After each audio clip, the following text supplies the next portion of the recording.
Claudia frena a Norma Piña y los prianistas. El contenido de una reforma constitucional no es impugnable. Porque hay una diputada de MC, que se llama Dora Ballesteros, la de conocer usted, ha insistido en medios de comunicación de que tiene 5 amparos que impiden. ¿Cómo están, familia de Nota del Cambio? Hoy estamos a lunes 7 de octubre del 2024.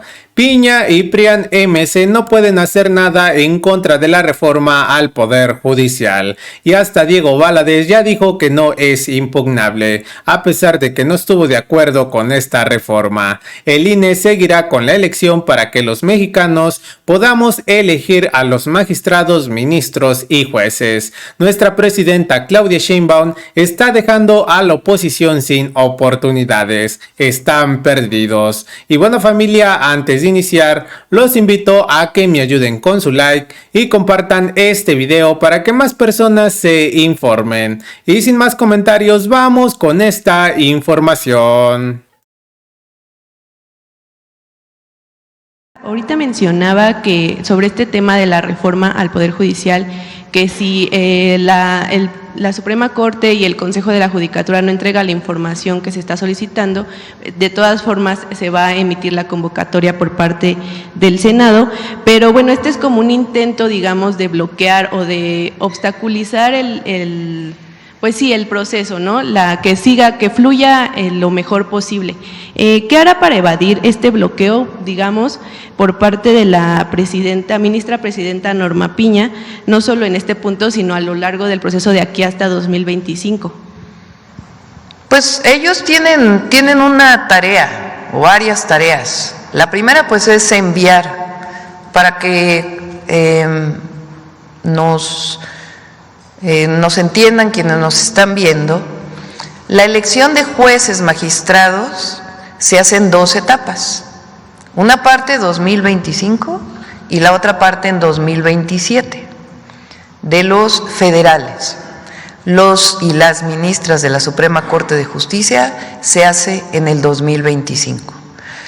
¿Quiénes van a ser los que se elijan en el 2025 y quienes se elijan en el 2027? Primero, las vacantes, pues todos aquellos jueces, magistrados que en este momento no han sido nombrados. Y además hasta llegar al número, a la mitad. ¿Cómo se llega a esa mitad? A través también de tómbola, a través de una selección al azar. Entonces, son la mitad de los jueces y las juezas, la mitad de los magistrados y magistradas, y toda la Suprema Corte de Justicia de la Nación. La otra mitad se elige en el 2027. ¿Qué pasa con los estatales? La Constitución dice que deben modificarse las constituciones estatales, las 31 y la de la Ciudad de México, para poder hacer su elección. En esas constituciones estatales pueden tomar la decisión de que se haga una parte en el 25 y la otra en el 27 o todo en el 27. Se abre esa posibilidad en la Constitución. Entonces, ¿cómo vamos a saber cuáles son las vacancias? Lo que dice la Constitución es que el Consejo de la Judicatura tiene que enviar al Senado de la República el número de vacantes para que sean tomados en cuenta. Hasta ahora, lo dijo el otro día el senador Fernández Noroña, no lo han enviado. Entonces, si no lo envían, lo que dice esta ley es que el Senado de todas maneras buscará la manera de conocer cuáles son las vacantes, que hay formas públicas de conocerlo, y con ello emitirá la convocatoria. Entonces, ese es el primero. ¿En qué otro participa la Corte? Bueno, se van a hacer 3 convocatorias, una sola convocatoria del Senado, y a partir de ahí el Ejecutivo, o sea, la presidenta y su equipo, vamos a lanzar una convocatoria para todas y todos los que cumplan los requisitos para inscribirse, ya sea como jueces, como magistrados o como ministras o ministros. Lo mismo hace el Congreso de la Unión y lo mismo hace la Suprema Corte. Entonces la Suprema Corte tiene que emitir su convocatoria si quiere participar, pero esta ley, si no emite la convocatoria, también toma las medidas por si la Suprema Corte no emite su convocatoria. Se emite la convocatoria. Nosotros tenemos que definir a 5 personalidades, por supuesto abogados, abogadas reconocidas, el Congreso 5 y la Suprema Corte 5. Esos son el comité de selección. Ese comité ¿qué tiene que hacer? Emite la convocatoria, se inscribe en una convocatoria pública y después esos comités pueden buscar asesoría, por ejemplo, de profesiones, de la Secretaría de Educación Pública o de otras instituciones para poder hacer una primera selección. Recuerden que tienen que cumplir, que deben tener 8 de promedio y 9 de promedio en algunas materias, de las cuales tienen que ser en donde van a concursar. Tienen que presentar cartas de recomendación, tienen que presentar también un ensayo. Entonces el comité de selección revisa, obviamente para tener la certeza de que tienen el título y tienen las calificaciones, pues pueden hacer las consultas necesarias a las universidades para que este comité pues tenga esa información.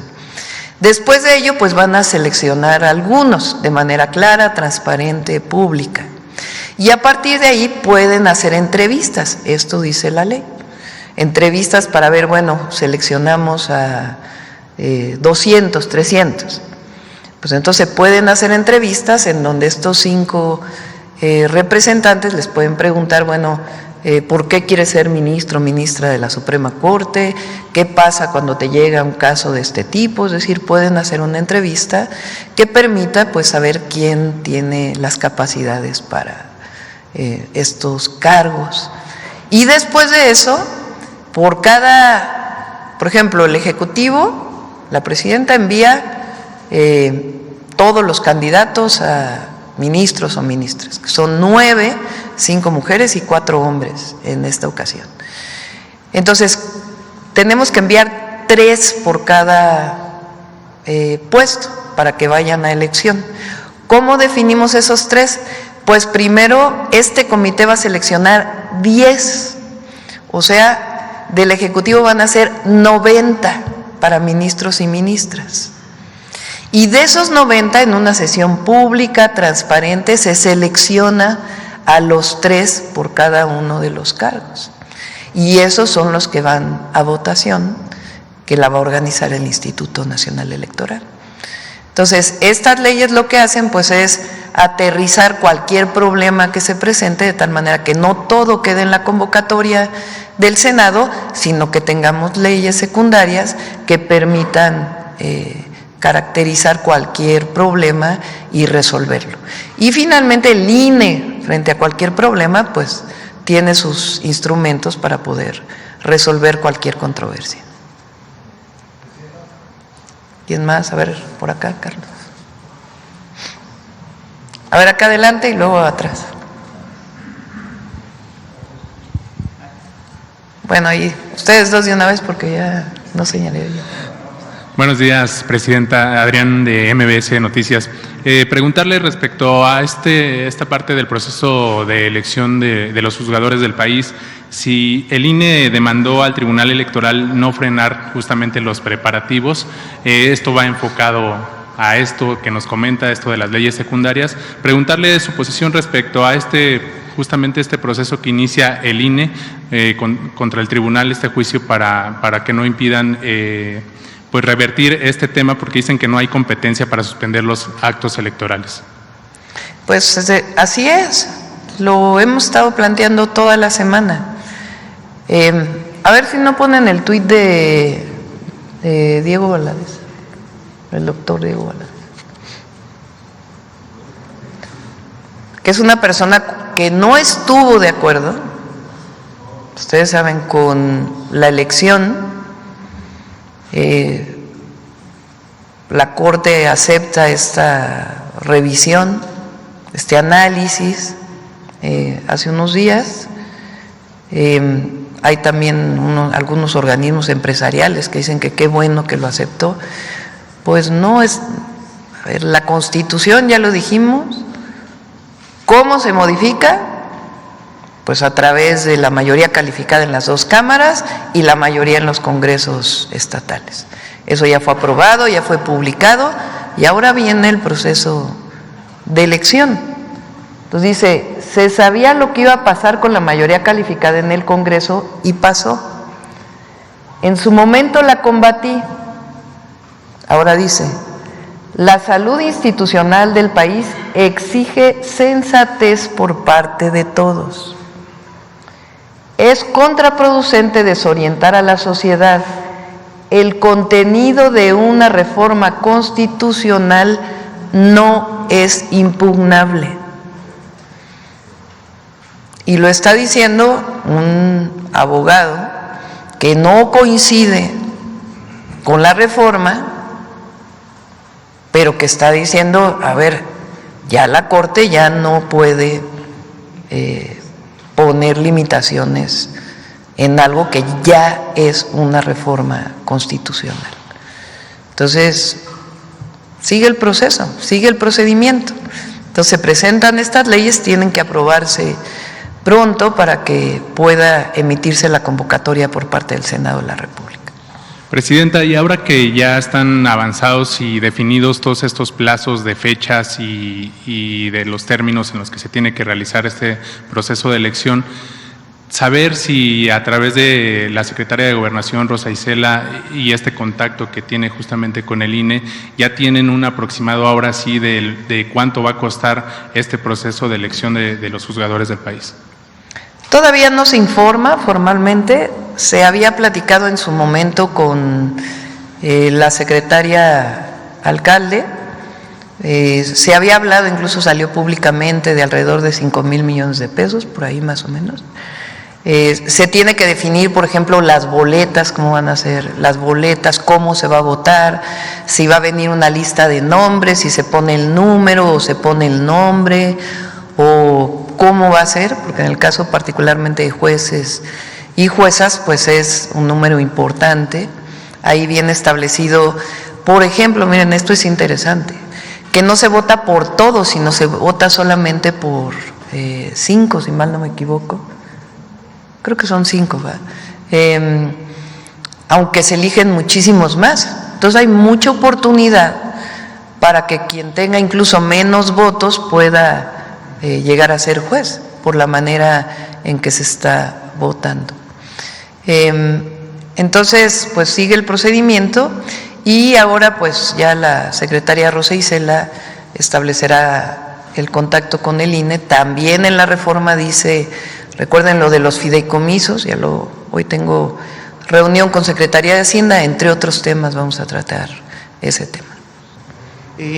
Aprovechando que está aquí Ernestina Godoy, que estaba en el Senado de la República, por ahí platicábamos algunos temas con ella, pues es que nos precise el tema de la cuestión electoral. Ya se ha mencionado que la ley de amparo hay un artículo que impide que los amparos sean ocupados para reformas constitucionales. Usted que estuvo en el Senado de la República, nos gustaría que nos precisara por qué. Porque hay una diputada de MC, que se llama Dora Ballesteros, la de conocer usted, ha insistido en medios de comunicación de que tiene 5 amparos que impiden que la reforma pueda transitar en el tema electoral, pueda el INE, incluso supuestamente le entregaron hace algunos días un recurso judicial que le impide continuar con el proceso de la reforma. No sé si le permita a usted a la consejera Ernestina Godoy, que con su carácter de jurista y de senadora con licencia nos precise justamente ese tema para la población que no lo entiende, no lo aprecia. Le digo, la ley creo que es muy clara, pero sin embargo sí nos gustaría que saliera de voz de una jurista el que nos pueda comentar ese tema. Es que no hay amparos. Los amparos son, primero pues, para proteger los derechos de las personas, o recientemente hubo una modificación para que un amparo de una persona no pueda tener impactos generales. Que eso había sido una modificación previa, salvo en casos excepcionales. Cuando hay la Constitución es la máxima de todas las leyes. De ahí se desprenden todas las leyes secundarias. Entonces, cuando ya hay una modificación a la Constitución, ya los amparos ya no surten efecto. Entonces, por eso el INE le dice al tribunal, continuemos, vamos a seguir con la elección. Así es, familia de Nota del Cambio.